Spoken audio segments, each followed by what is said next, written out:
नमस्कार प्रिय दर्शकों, हर हर महादेव। आप सभी का स्वागत है आपके अपने YouTube चैनल ज्योति इंस्पायर पर। कौन था वह राजा जिसको रावण भी टैक्स देता था? प्रिय दर्शकों, यह कथा आपको अविश्वसनीय जरूर लगेगी, लेकिन आज हम पौराणिक इतिहास के उस गुप्त रहस्य को उजागर करने वाले हैं जिसे लाखों वर्षों से दबा दिया गया है, जिसे देवताओं ने भी छिपाने की कोशिश की, लेकिन दक्षिण भारत के प्राचीन ग्रंथों और लोक कथाओं में किसी न किसी रूप में इस छिपे सत्य को जीवित रखा गया है।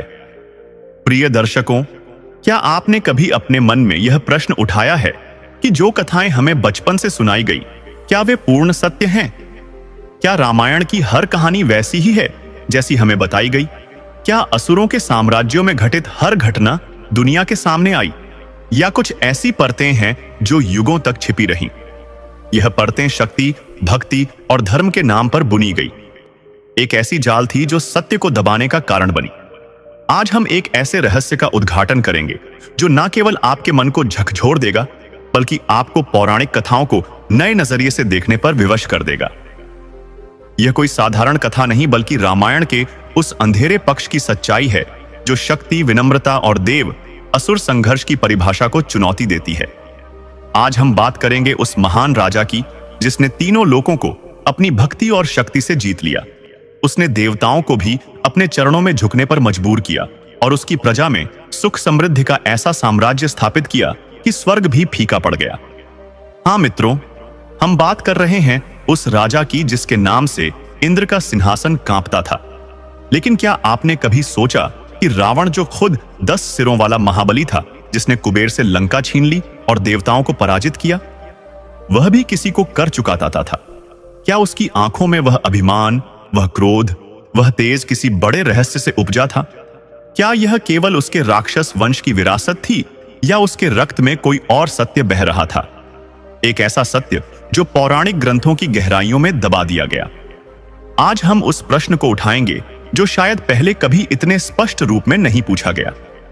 कौन था वह राजा जिसको रावण भी टैक्स देता था? क्या असुरों के बीच एक और गुप्त संबंध था जो महाबली और रावण के बीच पनपे एक अनकहे गठबंधन से बुना गया था? क्या विष्णु ने वामन अवतार लेकर इस सत्य को पाताल में धकेल दिया? और क्या इंद्र ने सब जानते हुए भी मौन रहकर इस सत्य को स्वीकार कर लिया, क्योंकि उस समय सत्य से अधिक स्वर्ग की रक्षा और राजनीति की आवश्यकता थी? मित्रों, जब हम रामायण और पुराणों की कथाओं को गहराई से देखते हैं तो हर पात्र के पीछे एक अनकही कहानी छिपी होती है। लेकिन इस राजा की कहानी हमेशा अधूरी सी लगती है।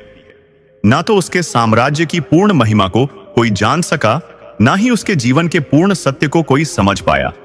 उसे केवल एक दानी राजा के रूप में याद किया गया, जिसने 3 पग में सब कुछ दान कर दिया। लेकिन क्या एक राजा केवल अपनी उदारता से पूजनीय बनता है? क्या उसका साम्राज्य, उसकी शक्ति, उसका प्रभाव कोई मायने नहीं रखता? आज हम उस मौन को तोड़ेंगे, उस छिपे सत्य को उजागर करेंगे और पौराणिक इतिहास की उन परतों को खोलेंगे जिन्हें युगों तक दबाया गया।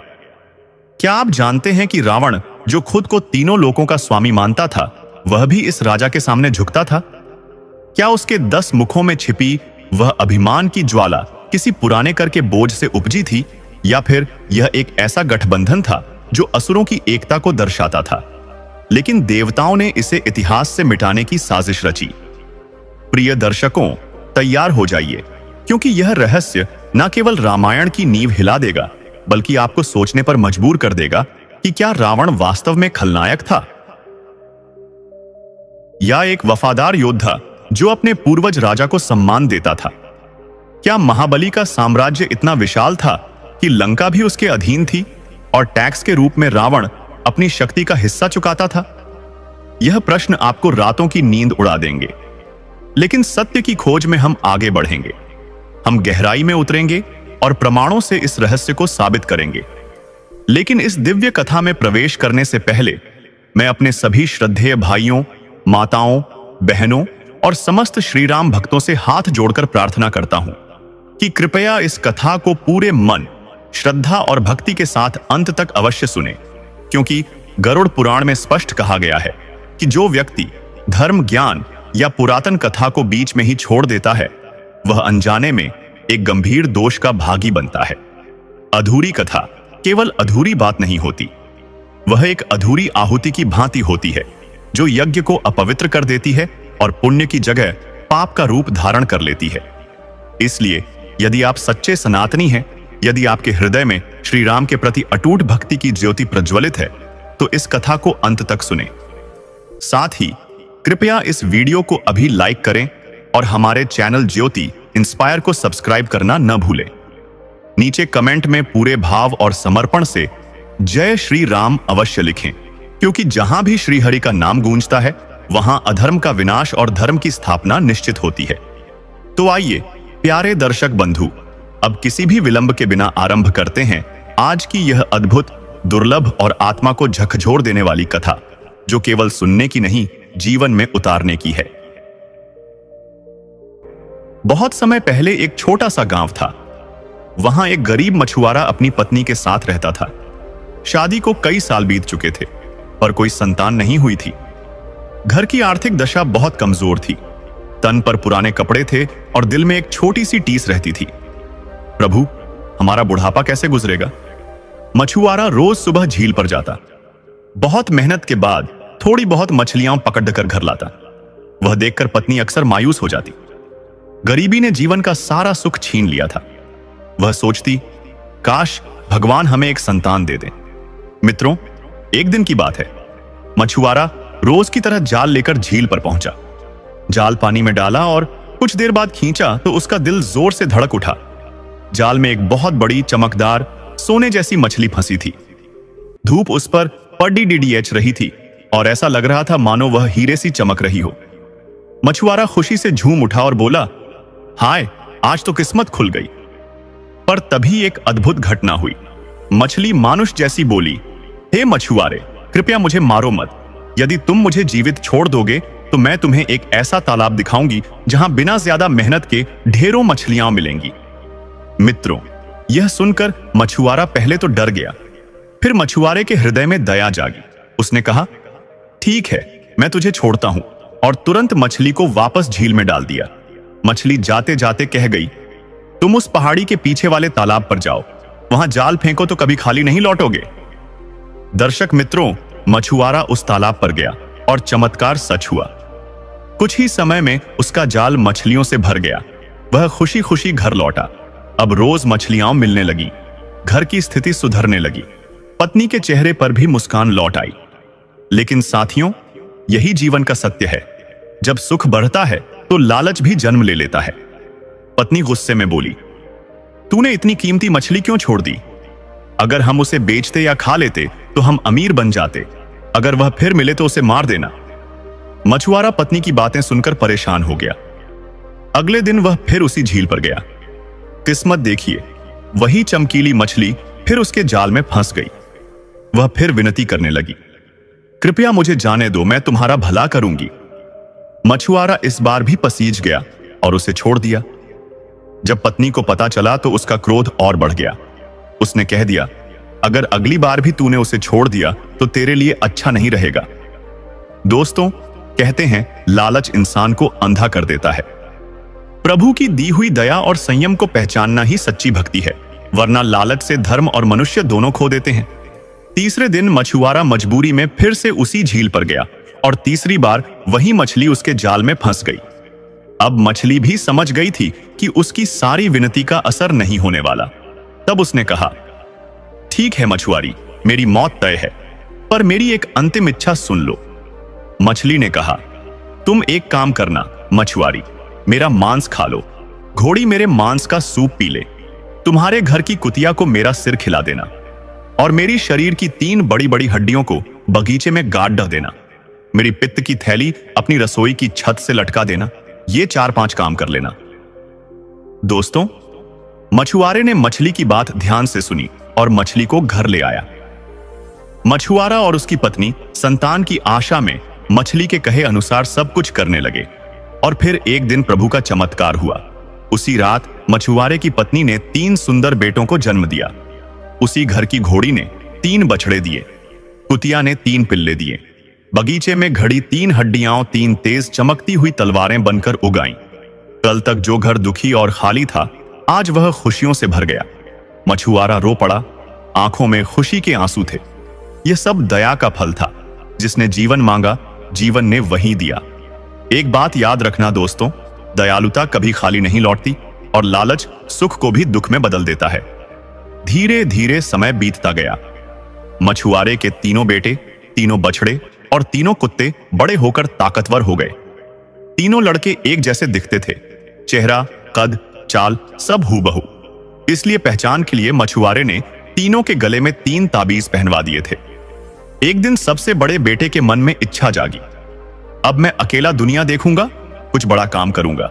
उसने अपनी तलवार कमर में बांधी, बंदूक कंधे पर रखी और कुत्ते को साथ लेकर घोड़े पर चढ़कर चल दिया। चलते समय उसने अपने भाइयों से कहा, भाइयों, रसोई की छत पर लटकी वह मछली की पित्त की थैली पर नजर रखना। अगर उसमें से खून टपकने लगे तो समझ लेना कि मैं संकट में हूं, मैं किसी बड़े संकट से जूझ रहा हूं। माता पिता और भाई यह सुनकर भावुक हो गए, पर युवा मन सपनों से भरा था। वह चल पड़ा अपने सफर पर। चलते चलते वह एक नगर में पहुंचा, पर शहर में सन्नाटा पसरा हुआ था। हर चेहरा डरा सा और सहमा हुआ दिखता था, जैसे हर घर में मातम छाया हो। वह एक सराय में गया और पूछा, यहां सब इतने उदास क्यों रहते हैं? तब सराय वाले ने आह भरते हुए कहा, भाई, हर दिन दोपहर 12 बजे एक साथ सिर वाला राक्षस आता है। उसे खाने के लिए हर बार एक स्त्री चाहिए होती है। अगर उसे स्त्री नहीं मिली तो वह पूरे नगर को नष्ट कर देता है। यह सुनकर वह युवक भी हैरान रह गया। सराय वाला बोला, आज राजा की बेटी की बारी है, पूरा नगर शोक में डूबा है। फिर उसने एक और बात बताई, राजा ने घोषणा की है कि जो व्यक्ति राजकुमारी को उस राक्षस से बचा लेगा वही उसका पति बनेगा और राज्य का उत्तराधिकारी भी। मित्रों, यह सुनकर उस युवक के भीतर साहस उमड़ पड़ा। उसने कहा, यह तो बहुत बड़ा अवसर है, मैं उस राक्षस से लड़ूंगा और राजकुमारी को बचाऊंगा। वह राजा के दरबार में पहुंचा और बोला, महाराज, मैं आपकी पुत्री की रक्षा करूंगा। राजा ने गंभीर स्वर में कहा, सावधान रहो युवक, तुमसे पहले भी कई वीर गए पर कोई लौटकर नहीं आया। सोच समझकर निर्णय लेना। तब युवक ने श्रद्धा से कहा, महाराज, असफलता से डरकर कर्म छोड़ देना पाप है। मुझे अपनी पूरी निष्ठा से प्रयत्न करने की अनुमति दीजिए। राजा ने उसकी बात स्वीकार कर ली। वह युवक अपने घोड़े और कुत्ते के साथ नगर के बाहर पुल पर जाकर बैठ गया। वहीं राजकुमारी आने वाली थी। कुछ ही देर में काले घूंघट में ढकी रोती सिसकती राजकुमारी वहां आई। उसने देखा कि एक निडर युवक सामने बैठा है। वह घबराकर बोली, भाग जाओ यहां से, राक्षस तुम्हें भी खा जाएगा। युवक मुस्कुराया और बोला, राजकुमारी जी, मैं आपकी रक्षा करने आया हूं। राक्षस को मारकर आपसे विवाह करना चाहता हूं। मैं ऐसे कैसे भाग सकता हूं? यह सुनकर राजकुमारी के दिल में पहली बार भय के साथ साथ विश्वास भी जागा। उसे लगा शायद अब कोई उसे बचा लेगा। उसी समय महल की घड़ी ने 12 बजाए। धरती कांप उठी, आग की लपटें उठी और एक भयंकर गर्जना के साथ 7 सिर वाला राक्षस प्रकट हुआ। उसके 7 मुंह खुले और भयानक चीखें गूंज उठी। उसकी भूख बहुत प्रचंड थी, क्योंकि उसे 2 शिकार दिखे थे, युवक और राजकुमारी। पर वह युवक डरने वाला नहीं था। उसने तलवार उठाई और बिजली की तरह राक्षस पर टूट पड़ा। उसका कुत्ता भी वीरता से राक्षस की टांगों पर झपटा। युद्ध आरंभ हो गया। लड़ाई बहुत भयंकर थी, पर कहते हैं साहस हमेशा भय को परास्त करता है। युवक ने एक एक करके राक्षस के 6 सिर काट गिराए। राक्षस पीड़ा से तड़प उठा और बोला, रुक जाओ, मुझे कुछ कहना है। युवक क्षण भर को ठहर गया और यही उसकी भूल थी। राक्षस ने अपने कट्टे सिरों को जमीन से रगड़ा और देखते ही देखते उसके 7 सिर फिर से जुड़ गए। युवक समझ गया कि यह तभी मरेगा जब सभी सिर एक साथ काटे जाएं। उसने पूरी शक्ति लगाई, कुत्ता भी पूरे बल से लड़ा। अंततः साहस और धर्म की विजय हुई। युवक ने 7 सिर एक साथ काट दिए। राक्षस का अंत हो गया। फिर उसने प्रत्येक सिर की जीभ काटकर राजकुमारी के रेशमी रूमाल में बांध ली, क्योंकि वह जानता था सत्य का प्रमाण आवश्यक होता है। फिर वह नगर लौट आया। राक्षस मर चुका था। नगर में फिर से जीवन और खुशियां लौट आईं। लेकिन मित्रों, यह सत्य है, कभी कभी सच्चाई को अपनी मंजिल तक पहुंचने में थोड़ा समय लगता है। वीर युवक थका हुआ था। वह सराय में लौट आया ताकि उस कठिन और अद्भुत युद्ध के बाद कुछ विश्राम कर सके। वह सोच रहा था कि थोड़ा आराम करने के बाद राजा के पास जाकर सारी सच्चाई बताएगा। उधर पुल के पास एक लकड़हारा रहता था। उसने दूर से यह पूरा युद्ध देखा था। उसके मन में पाप का विचार आया। राक्षस तो मर चुका है, लेकिन उस वीर युवक ने उसके सिर यहीं छोड़ दिए हैं। क्यों ना इन सिरों का श्रेय मैं ले लूं? मुझे राज्य भी मिलेगा और राजकुमारी भी। मित्रों, यही संसार का सत्य है। जहां मेहनत होती है, वहीं कोई ना कोई धोखे की घात लगाए बैठा होता है। लकड़हारे ने अपनी कुल्हाड़ी पर राक्षस का खून लगाया, 7 सिर बोरी में भरे और सीधे राज दरबार पहुंच गया। पर याद रखना, जो फल मेहनत का नहीं होता, उसका स्वाद कभी मीठा नहीं होता। राजा ने उसे देखा तो हैरान भी हुआ और परेशान भी, क्योंकि वह बूढ़ा, कमजोर और अनुभवहीन था। उसे देखकर लगता था कि वह एक बकरी को भी न मार सके। राजा ने पूछा, तुमने इतने बड़े राक्षस के 7 सिर कैसे काट दिए? लकड़हारा अकड़कर बोला, महाराज, मेरी कुल्हाड़ी ने चमत्कार कर दिया। अब वचन निभाने की बारी आपकी है। राक्षस मैंने मार दिया। मित्रों, राजा के सामने राक्षस के सिर पड़े थे। भले ही यह छल था, पर प्रमाण वही था। राजा विवश हो गया। उसने घोषणा कर दी कि 3 दिन बाद राजकुमारी की शादी इसी लकड़हारे से होगी। नगर में उत्सव मनाया गया, पर यह कैसी खुशियां थीं, जहां सत्य हारा हुआ और झूठ विजयी दिखाई दे रहा था। यह सुनकर राजकुमारी व्याकुल हो उठी। वह रो पड़ी और बोली, यह असत्य है। जिसने मेरी रक्षा की वह कोई और था। यह व्यक्ति तो दुष्ट है, परंतु जहां प्रमाण न हो, वहां सच्चाई भी असहाय हो जाती है। राजा ने उसे समझाया, बेटी, मेरे वचन बंधे हुए हैं, मुझे अपना वादा निभाना होगा। दर्शक मित्रों, इधर वह वीर युवक जब यह समाचार सुनता है तो महल की ओर दौड़ पड़ता है। वह दरबार तक पहुंचता है, पर सिपाही उसे रोक लेते हैं और कहते हैं, यहां से निकल जाओ। युवक समझ गया कि अब झूठ की जड़ गहरी हो चुकी है। उसका मन क्रोध से जल उठा, पर वह संयमी था। उसने सोचा, सीधे टकराने से सत्य दब जाएगा, अब बुद्धि से काम लेना होगा। उसने अपने कुत्ते को गोद में लिया और कहा, तू ही अब मेरा साथी है, सच्चाई तक पहुंचने का मार्ग तू ही बनाएगा। उसने आदेश दिया, महल में जाकर राजकुमारी के पास रहना।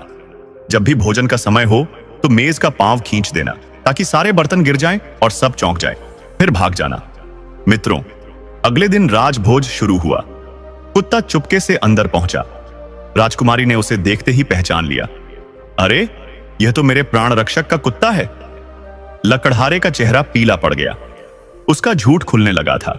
कुत्ते ने जैसे ही मेज का पांव खींचा, सारी दावत अस्त व्यस्त हो गई। लोग स्तब्ध रह गए। भोज रद्द कर दिया गया। दूसरे दिन भी यही हुआ। तीसरे दिन भी वही घटना दोहराई गई।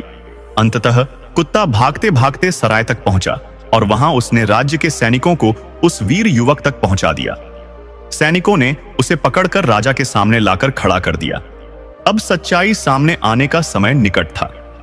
राजा ने जैसे ही उस युवक को देखा, तुरंत पहचान लिया। अरे, यह तो वही है जिसने मुझसे कहा था कि मैं राक्षस का वध करूंगा। मित्रों, अब सत्य और असत्य के टकराव का समय आ चुका था। कहते हैं, झूठ कुछ समय के लिए तेज दौड़ सकता है, लेकिन सत्य वहीं पहुंचता है जहां न्याय होना निश्चित होता है।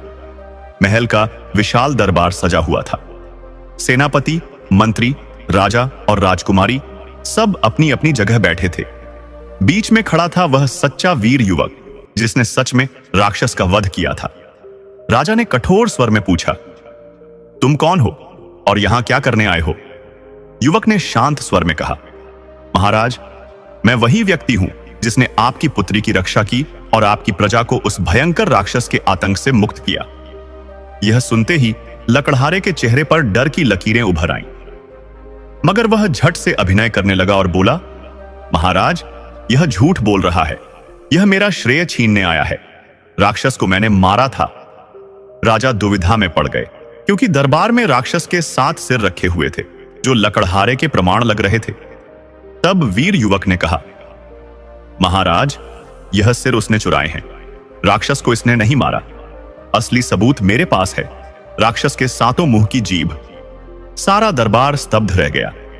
युवक बोला, मैंने उन जीभों को काटकर रेशमी रुमाल में सुरक्षित रखा था। राजा ने राजकुमारी की ओर देखा। राजकुमारी ने गर्व से कहा, हां महाराज, वही रेशमी रुमाल मैंने उसे दिया था।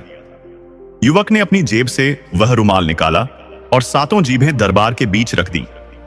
पल भर में सन्नाटा छा गया।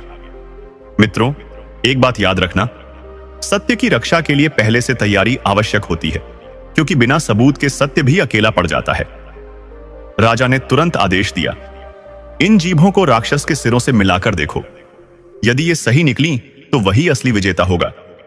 सैनिकों ने एक एक करके जीभों को सिरों में लगाया और चमत्कार, हर जीभ अपने सही सिर से बिल्कुल मेल खा गई। अब झूठ का कोई सहारा नहीं बचा। लकड़हारा कांपने लगा, उसके चेहरे से पसीना बहने लगा। उसने भागने की कोशिश की, पर सैनिकों ने उसे पकड़ लिया। मित्रों, यह शाश्वत सत्य है, धोखा देने वाला थोड़े समय के लिए जीत सकता है, पर अंत में हार उसी की होती है।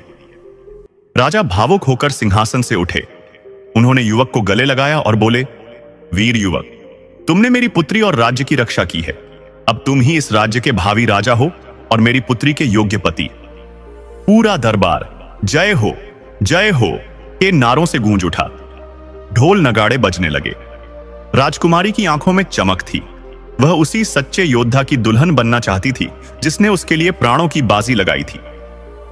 शाम होते होते राजकुमारी और उस वीर का विवाह बड़े हर्ष और उत्सव के साथ संपन्न हुआ।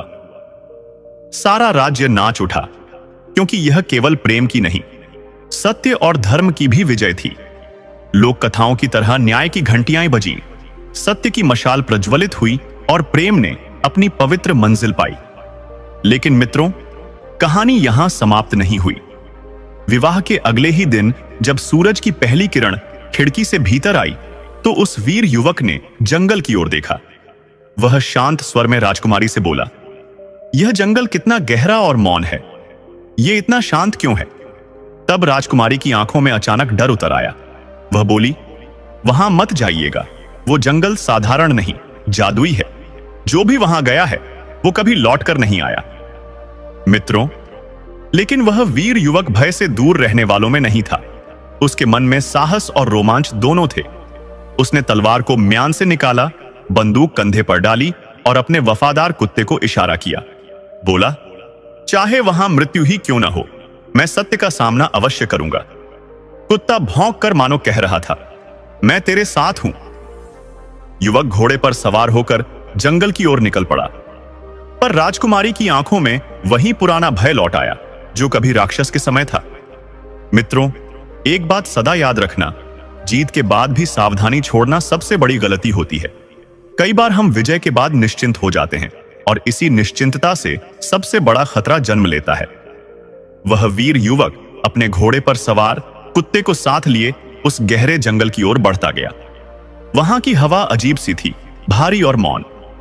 पक्षियों की आवाजें भी धीमी थीं, जैसे जंगल स्वयं चेतावनी दे रहा हो, यहां हर कदम संभल कर रखना। पर उसके भीतर आत्मविश्वास था। उसने इन संकेतों को हल्के में लिया। कुछ दूर पहुंचते ही उसे एक नीले पंखों वाली सुंदर चिड़िया दिखी। उसने बिना सोचे बंदूक उठाई और धड़ाम, गोली चली, चिड़िया गिर गई। कुत्ता उछलने लगा, जैसे अपने स्वामी की जीत पर प्रसन्न हो। लेकिन तभी आकाश का रंग बदल गया। काले बादल गरज उठे, बिजली चमकने लगी और तूफान की आवाजें गूंजने लगी। युवक घोड़े को दौड़ाते हुए एक गुफा की ओर भागा, जहां उसे लगा कि वह कुछ देर सुरक्षित रहेगा। जब वह गुफा के अंदर पहुंचा तो ठिठक गया। वहां हर जगह पत्थर की मूर्तियां थीं, सब इंसान की आकृति में।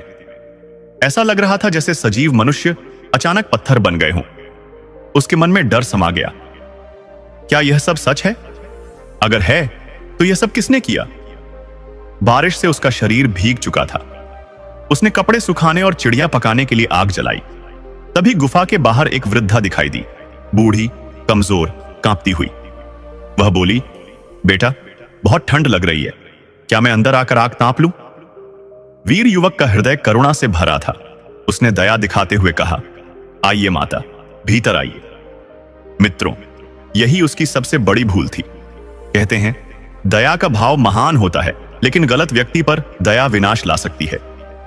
वृद्धा भीतर आई और मुस्कुराई। चिड़िया पक रही थी। उसने युवक को नमक दिया, घोड़े के लिए चने दिए, तलवार पर लगाने के लिए तेल दिया। सब कुछ सामान्य लग रहा था, पर जैसे ही युवक ने पहली कौर खाई, उसी क्षण वह पत्थर की मूर्ति बन गया। उसका कुत्ता भी वहीं जम गया, घोड़ा भी पत्थर बन गया। सब कुछ जो वहां था पत्थर में बदल गया। दरअसल वह वृद्धा कोई साधारण स्त्री नहीं थी, बल्कि उसी जादुई जंगल की भयंकर जादूगरनी थी। उसके भोजन में ऐसा मंत्र था जो वर्षों से असंख्य लोगों को पत्थर बना चुका था। मित्रों, हर मुस्कान सच्ची नहीं होती। कुछ चेहरे दया का रूप लेकर छल का जाल बुनते हैं, और यही जीवन की सबसे गूढ़ सीख है। भोलापन और दया जब विवेक से दूर हो जाए तो विनाश का कारण बन जाती है। मित्रों, उधर राजधानी में कई दिन बीत गए, पर वह वीर युवक वापस नहीं लौटा। न कोई संदेश आया, न कोई खबर। राजकुमारी के हृदय में गहरा पछतावा जाग उठा। काश मैंने उन्हें जाने से रोक लिया होता। राजा ने दुख भरी घोषणा की, राज्य में शोक रहेगा। पूरा महल चिंता और उदासी से भर गया। उधर उस वीर युवक के घर में, जहां उसके 2 भाई रहते थे, रसोई की छत पर लटकी हुई वही मछली की पित्त की थैली अचानक टपकने लगी। उसमें से रक्त की बूंदें गिरने लगी। यह देखकर मां का हृदय कांप उठा। वह बोली, अरे पुत्रों, लगता है तुम्हारा बड़ा भाई संकट में है, तुरंत जाकर देखो। मित्रों, यह सुनकर मध्यला भाई बिना एक पल गंवाए घोड़े पर सवार हुआ। तलवार, हथियार और अपने वफादार कुत्ते के साथ वह उसी दिशा में निकल पड़ा जिधर उसका बड़ा भाई गया था। रास्ते में लोगों ने उसे देखा और समझे कि यह तो वही व्यक्ति है जो हाल ही में राजकुमारी का पति बना था, क्योंकि तीनों भाइयों का चेहरा, कदकाठी सब एक समान थे। केवल गले का ताबीज ही उनकी पहचान थी। राजमहल में यह बात पहुंची तो सैनिक आए और उस मध्यले भाई को पकड़कर दरबार में ले गए। राजकुमारी ने उसे देखा और खुशी से भर उठी। अरे, तुम लौट आए। मैं तो सोच रही थी कि शायद तुम्हारे साथ कुछ अनहोनी हुई। परंतु वह युवक कुछ नहीं बोला। वह जानता था कि यह वही स्थान है जहां उसका बड़ा भाई आया था। उसके मन में एक ही विचार था, मेरा भाई यहीं तक पहुंचा था, मुझे सत्य जानना होगा। उस रात वह राजकुमारी के कमरे में ठहरा, पर तलवार उसने अपने और राजकुमारी के बीच में रख दी। रात यूं ही सावधानी में बीत गई। अगले दिन भाग्य ने फिर वही करवट ली। वह शिकार पर जाना चाहता था। राजकुमारी ने बहुत मना किया, मत जाओ, वहां अनहोनी होती है। पर वीर तो वही होता है जो भय को हराए। उसने कहा, मैं लौट आऊंगा, और जंगल की ओर निकल पड़ा। मित्रों, वही घटना फिर घट गई। वह भी उसी जादुई जंगल में गया।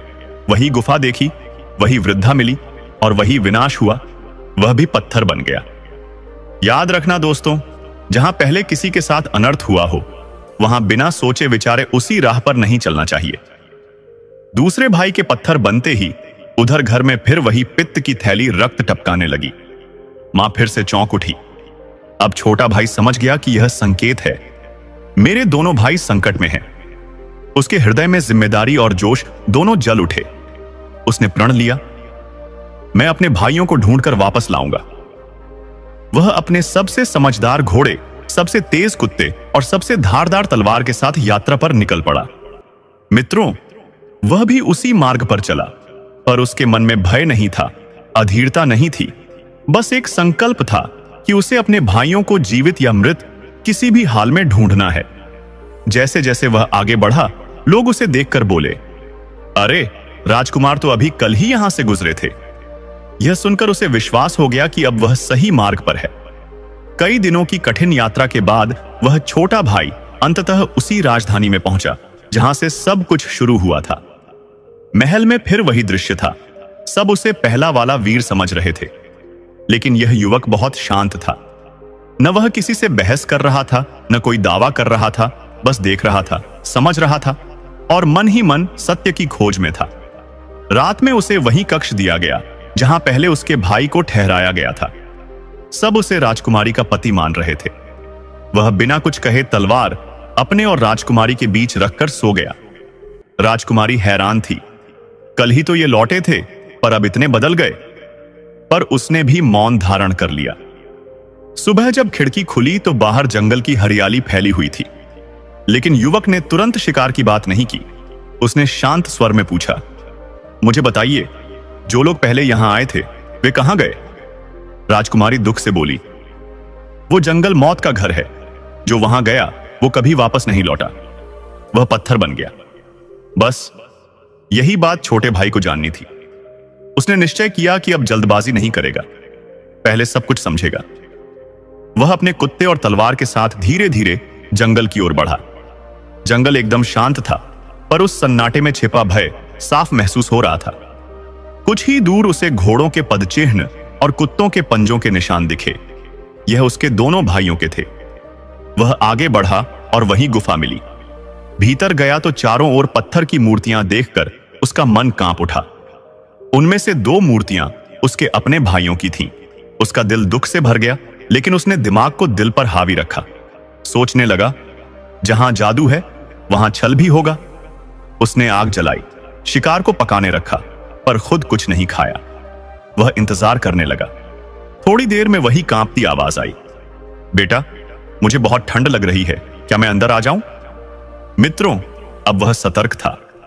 उसने तुरंत पहचान लिया कि यही विनाश की जड़ है। वह दृढ़ स्वर में बोला, रुक जाओ वहीं, जो मेरी दया मांगता है वही मेरे विनाश का कारण नहीं बनेगा। यह सुनते ही उस बूढ़ी की मुस्कान गायब हो गई। चेहरा भयानक क्रोध से लाल हो उठा।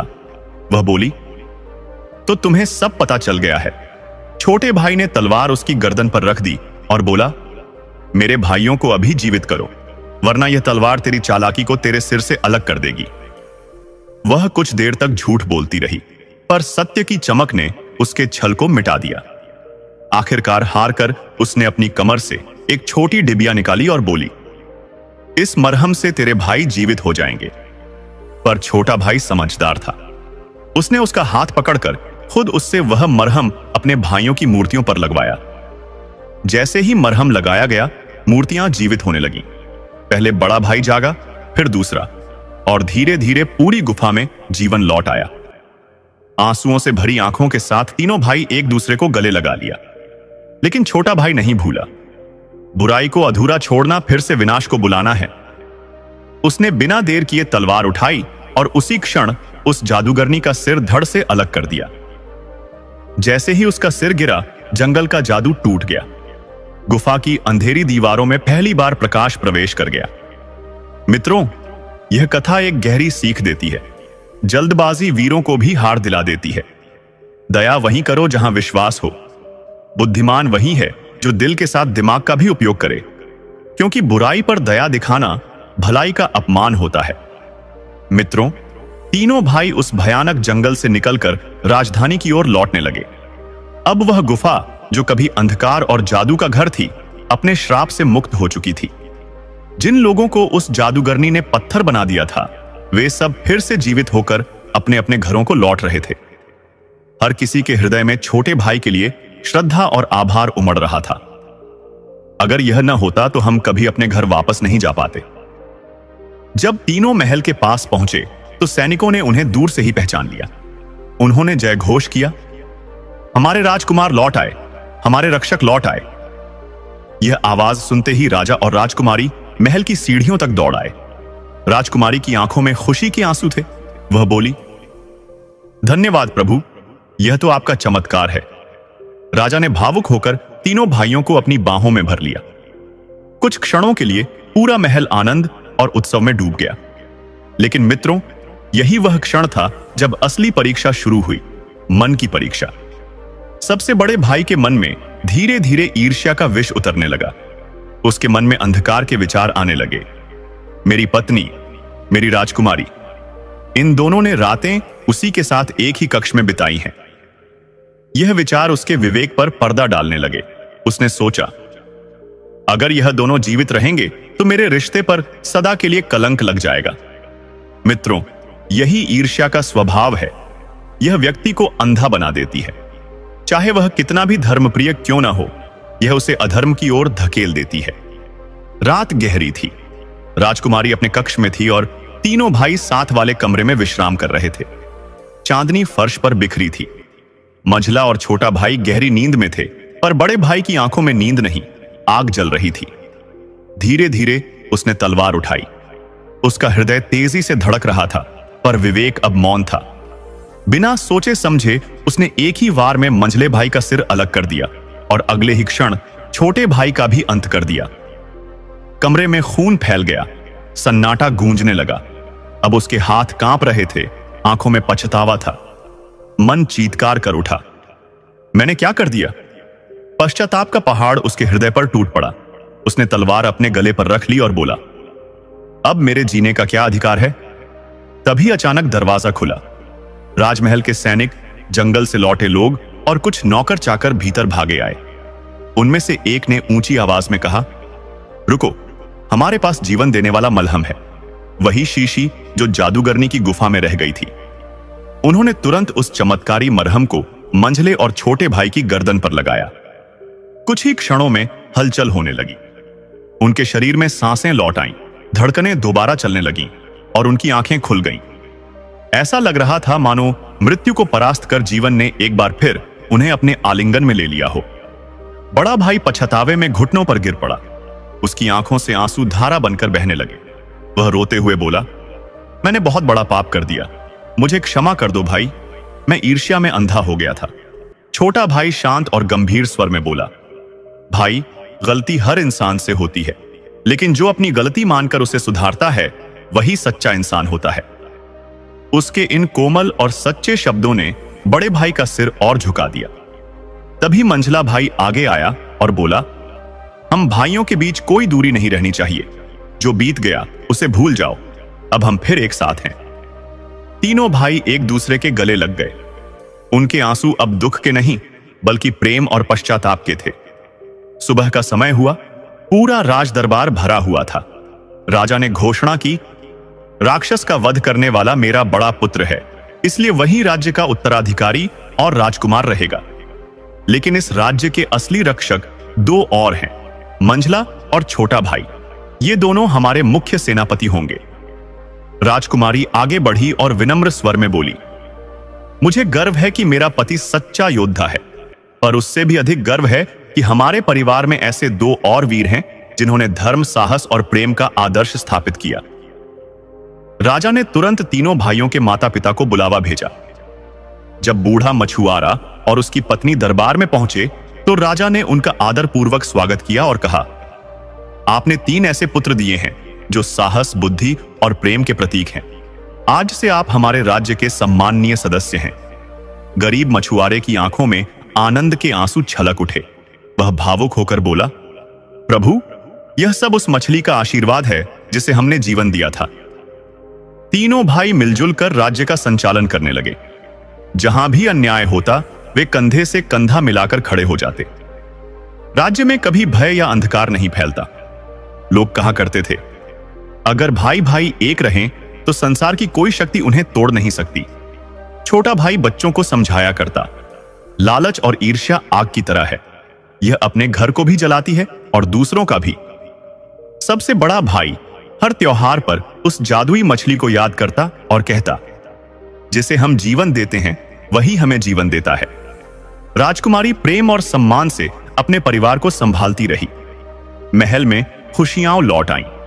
राज्य में शांति और समृद्धि फैल गई। मित्रों, याद रखना, ईर्ष्या मनुष्य को अंधकार में ले जाती है, लेकिन क्षमा उसे प्रकाश तक पहुंचाती है। गलती स्वीकार कर क्षमा मांगना सबसे बड़ा साहस है। छोटे का सम्मान और बड़े का सुधार, यही घर को स्वर्ग बना देता है। दया और भाईचारा, यही सृष्टि की सबसे बड़ी शक्ति है। प्रिय दर्शकों, कथा अभी समाप्त नहीं हुई है। अब हम जानेंगे कौन था वह राजा जिसको रावण भी टैक्स देता था। प्रिय दर्शकों, हम बात कर रहे हैं महाराज जनक के पूर्वजों में से एक प्राचीन राजा की, जिनका नाम था राजा चक्रवीर। वे एक आदर्श शासक थे, प्रजापालक, न्यायप्रिय और पूर्णतः धर्मात्मा। उनका राज्य समृद्ध था, लेकिन वे कभी भी प्रजा से वसूले गए कर का एक अंश भी अपने व्यक्तिगत सुख के लिए उपयोग नहीं करते थे। सारा धन राज्य की उन्नति, प्रजा की भलाई और कल्याणकारी योजनाओं में ही लगाते थे। अपना निजी जीवन वे बेहद सादगी से जीते थे। सुबह उठकर खुद खेती करते, फसल उगाते और उसी से अपना और परिवार का गुजारा चलाते। उनका स्वभाव किसी तपस्वी संत जैसा था।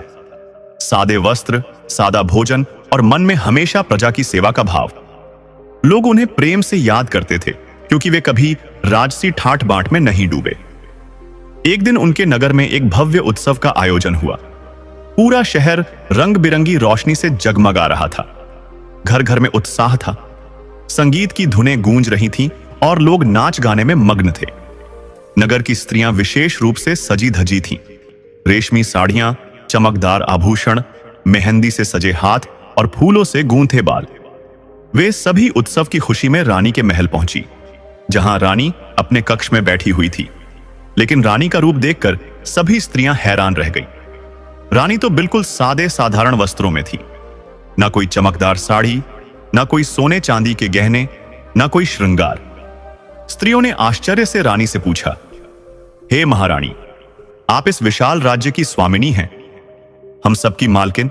आपके वस्त्र और आभूषण तो हम साधारण स्त्रियों से भी अधिक भव्य होने चाहिए। लेकिन यह क्या आप इतने सादे कपड़ों में बैठी हैं, बिना किसी श्रृंगार या गहनों के? ऐसे उत्सव के अवसर पर तो हर कोई अपनी सुंदरता को निखारता है। क्या आपको पता नहीं कि आपकी गरिमा राज्य की गरिमा है? यह शब्द सुनकर रानी का मन उदास हो गया। वे चुपचाप मुस्कुराकर रह गई, लेकिन अंदर से बहुत व्यथित हुई। शाम ढलते ही जब राजा चक्रवीर महल लौटे, अपनी खेती से थके हारे लेकिन संतुष्ट, तो रानी ने उन्हें सारी घटना विस्तार से बताई। आंसू भरी आंखों से बोली, महाराज, आज उत्सव में प्रजा की स्त्रियां मेरे पास आईं।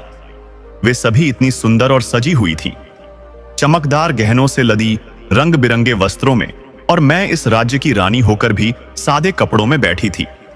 उन्होंने मेरी काफी हंसी उड़ाई, मुझसे कहा कि रानी होकर भी मैं साधारण लग रही हूं। मुझे सबके सामने बहुत शर्मिंदगी महसूस हुई। क्या हम ऐसा जीवन जीते रहेंगे जहां रानी की कोई गरिमा ही ना बचे? रानी की बात सुनकर राजा चक्रवीर गहन चिंतन में पड़ गए। उनका हृदय करुणा से भर आया। वे बोले, हे प्रिय, तुम्हारी भावनाएं सही हैं। मैं समझता हूं कि तुम्हें यह सब सहना पड़ा, लेकिन जैसा कि तुम जानती हो, हम अपना निजी खर्च केवल अपनी खेती से चलाते हैं। उसमें जितना अनाज और धन पैदा होता है, उतना ही हमारे दैनिक जीवन में खर्च होता है। प्रजा का कर हम कभी अपने लिए नहीं छूते, क्योंकि वह पवित्र धन है प्रजा की सेवा के लिए। अब बताओ, ऐसे में तुम्हारे लिए भव्य गहने और वस्त्र कैसे बनवाएं? फिर भी तुम्हारी खुशी हमारे लिए सर्वोपरि है। एक पति का कर्तव्य है कि वह अपनी पत्नी की हर इच्छा का सम्मान करे। मैं तुम्हारे लिए आभूषणों का प्रबंध अवश्य करूंगा, तुम बिल्कुल चिंता मत करो। इस प्रकार रानी को सांत्वना देकर राजा ने तुरंत एक विश्वसनीय सेवक को बुलाया। सेवक को गोपनीय निर्देश देते हुए बोले, तुम सीधे लंकापति रावण के दरबार में जाओ। वहां पहुंचकर उसे स्पष्ट रूप से कहना कि राजा चक्रवीर तुमसे कर की मांग कर रहे हैं। इस कर के रूप में सोना प्रदान करने की कृपा करें, ताकि हम अपनी रानी के लिए आभूषण बनवा सकें। सेवक ने आज्ञा का पालन किया और लंका पहुंचा। रावण के भव्य दरबार में, जहां सोने की दीवारें चमक रही थीं और सेवक डर से कांपते थे, सेवक ने निर्भीक होकर राजा का संदेश सुनाया। यह सुनते ही रावण का चेहरा क्रोध से लाल हो गया, लेकिन पहले वह जोरदार अट्टहास किया। बोला, हाँ हाँ, देखो, इस संसार में मूर्खों की कोई कमी नहीं है। आज तक मैंने राजाओं से कर वसूला है, लेकिन कोई ऐसा मूर्ख पहली बार आया जो मुझसे लंकापति रावण से कर मांग रहा है। यह कैसी मूर्खता है? क्या वह नहीं जानता कि मेरे भय से तीनों लोग कांपते हैं? देवता मेरे गुलाम हैं और वह चक्रवीर नाम का राजा मुझसे सोना मांग रहा है। राजा चक्रवीर का सेवक शांत स्वर में बोला, हे लंकेश, यह कोई मूर्खता नहीं, यह कर आपको देना ही पड़ेगा। यदि स्वेच्छा से दे दें तो बेहतर होगा, अन्यथा परिणाम भुगतने पड़ेंगे। यह सुनकर रावण का खून खौल उठा। वह गरज कर बोला, अरे धूर्त, तुझे इतनी हिम्मत कैसे हुई मुझसे ऐसे बोलने की? शायद तू मेरी शक्ति के बारे में नहीं जानता। अगर अपनी जान की खैरियत चाहता है तो तुरंत यहां से चला जा, वरना तेरा अंत निकट है। सेवक चुपचाप लौट आया, लेकिन घटना यहीं समाप्त नहीं हुई। रात के समय जब लंका में चांदनी छाई हुई थी, रावण अपनी रानी मंदोदरी के महल पहुंचा। वहां आराम से बैठकर दिन भर की घटनाओं का वर्णन किया। बोला, प्रिय, दुनिया मूर्खों से भरी पड़ी है। आज दरबार में एक सेवक आया था राजा चक्रवीर का। वह मुझसे कर के रूप में सोना मांग रहा था। हंसी आ रही है सोचकर कि कोई मुझसे ऐसा कह सकता है। मंदोदरी ने शांतिपूर्वक पूछा, तो महाराज, आपने उसे कर दिया कि नहीं? रावण ने आश्चर्य से कहा, क्या तुम भी पागल हो गई हो? क्या तुम मुझे नहीं जानती? मैं रावण हूं। लंकेश, दशानन। रावण, मैं किसी को कर नहीं देता बल्कि लोग मुझे कर देते हैं। मेरे महल में इंद्र पानी भरता है, पवन देव झाड़ू लगाते हैं, माता लक्ष्मी पीसना पीसती हैं और शनिदेव उल्टा लटका हुआ है। ऐसे में कोई मुझसे कर मांगे? मंदोदरी ने गंभीर होकर कहा, महाराज, आप राजा चक्रवीर को नहीं जानते। मैं एक पतिव्रता नारी हूं और अपने तपोबल से उनके बारे में सब जान चुकी हूं। वे इतने धर्मात्मा हैं कि उनकी शक्ति असीम है। आपको जो मांगे वह कर के रूप में दे देना चाहिए था। आइए, मैं आपको उनका प्रभाव दिखाती हूं। फिर मंदोदरी रावण को महल की छत पर ले गई। सुबह का समय हो चुका था। सूरज की पहली किरणें फैल रही थीं। वहां रोजाना की तरह मंदोदरी ने कबूतरों को दाना डाला। कबूतर उत्साह से दाना चुगने लगे। तब मंदोदरी ने कहा, तुम सबको लंकाधिपति रावण की सौगंध है। यदि एक भी दाना चुगोगे तो रावण की दुहाई देने पर भी कबूतर नहीं रुके। वे दाना चुगते रहे। फिर मंदोदरी ने राजा चक्रवीर की दुहाई दी। जैसे ही राजा चक्रवीर की सौगंध कहा, सभी कबूतरों ने तुरंत दाना चुगना बंद कर दिया। लेकिन एक कबूतरी जो समुद्र पार से आई थी ने नहीं रोका। उसका सिर फट गया और वह वहीं मर गई। कारण स्पष्ट था, वह बाहरी थी, इसलिए प्रभाव में नहीं आई। लेकिन उसकी अवज्ञा ने उसे मृत्यु दी। मंदोदरी ने कहा, देखा महाराज, यह है आपका प्रभाव और राजा चक्रवीर का प्रभाव। उनकी धर्म शक्ति इतनी प्रबल है कि जीव जंतु भी उनकी आज्ञा मानते हैं। रावण ने इनकार करते हुए कहा, हे मंदोदरी, क्या तुम मुझे मूर्ख समझती हो? यह तुम्हारी कोई माया या जादू का प्रभाव था। मैं तुम्हारी बात नहीं मानूंगा। इतना कहकर रावण क्रोधित होकर दरबार लौट गया। उसी समय राजा चक्रवीर का सेवक फिर दरबार पहुंचा और बोला, हे लंकेश रावण, क्या तुमने रात में विचार किया? कर आपको देना ही पड़ेगा। यदि विश्वास नहीं तो मेरे साथ समुद्र तट पर चलो। रावण को कोई भय नहीं था। वह अपनी शक्ति पर घमंडी था। निर्भीक होकर समुद्र किनारे पहुंचा, जहां लहरें जोर से टकरा रही थीं और बालू फैला हुआ था। सेवक ने बालू से लंका की सटीक आकृति बनाई। सोने की तरह चमकदार दीवारें, 4 भव्य द्वार, वैसी ही जैसी असली लंका। फिर रावण से पूछा, क्या तुम्हारी लंका ऐसी ही है? रावण ने प्रभावित होकर कहा, हां, बिल्कुल ऐसी ही। तुम बड़े कुशल शिल्पकार हो। विश्वकर्मा भी तुम्हें देखकर ईर्ष्या करेंगे। सेवक ने मुस्कुराकर कहा, हे दशानन, अब ध्यान से देखो। इतना कहकर उसने राजा चक्रवीर की सौगंध लेकर बालू की बनी लंका के एक द्वार को हाथ से गिरा दिया। उसी पल असली लंका में एक द्वार धराशायी हो गया। भूकंप सा हिल गया। पूरा शहर सेवक ने चुनौती देते हुए कहा, रावण, अब कर देते हो या अभी हाथ मारकर तुम्हारी पूरी लंका को तहस नहस कर दूं। यह देख रावण का चेहरा पीला पड़ गया। वह बुरी तरह घबरा गया और डरते कांपते बोला, रुको, जो चाहो ले लो, जितना सोना चाहिए उतना ले जाओ, लेकिन यह बात किसी से मत कहना और तुरंत यहां से चले जाओ। मित्रों, इस प्रकार रावण ने भयभीत होकर करके रूप में ढेर सारा सोना और आभूषण दिए। सेवक वह सब लेकर राजा चक्रवीर के पास लौटा और राजा ने वह सोना रानी को सौंप दिया। बोले, प्रिय, अब जितने गहने बनवाने हैं बनवा लो। सोना देखकर रानी आश्चर्यचकित हुई और पूछा, महाराज, यह इतना सोना कहां से लाए हो? राजा ने मुस्कुराकर जवाब दिया, यह सब लंकाधिपति रावण ने कर के रूप में भेजा है। यह सुनकर रानी को विश्वास नहीं हुआ। वे बोली, रावण जैसा महाबली भी कर दे। यह कैसे संभव हुआ? तब राजा ने सेवक से पूरी घटना सुनाई। रावण की प्रारंभिक हंसी, मंदोदरी की चेतावनी, कबूतरों का चमत्कार और समुद्र तट पर लंका का द्वार गिरना। सारी कहानी सुनकर रानी का मन पूरी तरह बदल गया। आभूषणों के प्रति उनका सारा मोह समाप्त हो गया। वे सोचने लगी, मेरे पति की इतनी महान शक्ति है कि रावण जैसा योद्धा भी उनके सामने नतमस्तक हो गया। मेरा असली गहना तो मेरे पतिदेव हैं। उनकी धर्मनिष्ठा, उनकी सादगी, मुझे सोने चांदी की क्या आवश्यकता? गहनों की शोभा तो पति की वजह से है। पति के बिना वे निरर्थक हैं। यदि मेरे पति का प्रभाव इतना है कि रावण भी भयभीत हो गया तो मुझे ऐसी विलासिता की कोई जरूरत नहीं। इतना कहकर रानी ने सारा सोना रावण को लौटा दिया। इस घटना से सिद्ध होता है कि जो व्यक्ति सत्य और धर्म का कठोरता से पालन करता है, उसके चरणों में तीनों लोक समर्पित रहते हैं। रावण जैसा शक्तिशाली भी क्या चीज है उसके सामने। प्रिय दर्शकों, कथा को यही विराम देते हैं। अगर आप भी मेरी तरह भगवान श्री राम के सच्चे भक्त हैं तो कमेंट बॉक्स में जय श्री राम